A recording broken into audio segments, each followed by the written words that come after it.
The verdict heard around the world is still echoing today as the Justice Department announces it will investigate the Minneapolis Police Department. Thanks for joining us on TA3 11 News at 5.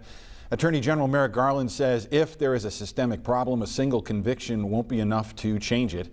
Michael George has the latest from the Twin Cities. A young girl was among those who brought flowers Wednesday to the memorial at the spot where George Floyd died, as the jury's guilty verdict in the Derek Chauvin murder trial sinks in. We were all crying. We were all in tears. Mario Suttles lives in the neighborhood where Dante Wright was killed by police just last week.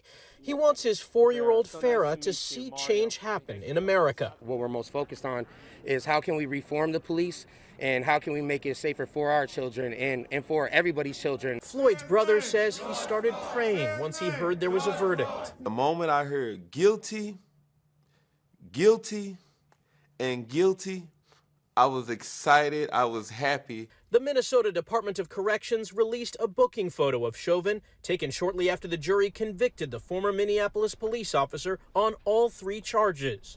Unintentional second-degree murder while committing a felony, find the defendant guilty.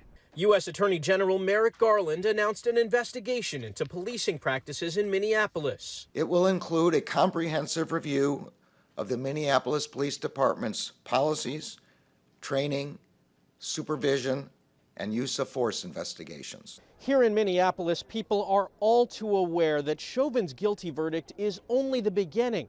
They believe without police reform, what happened to George Floyd could happen again. Yes, we do welcome this verdict, but we know that the fight is not over. Chauvin is being held in a restrictive housing unit separated from the general population at the maximum security prison.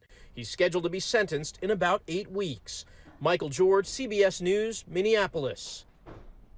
Now, 3 other officers are charged with aiding and abetting, and they are expected to stand trial come August.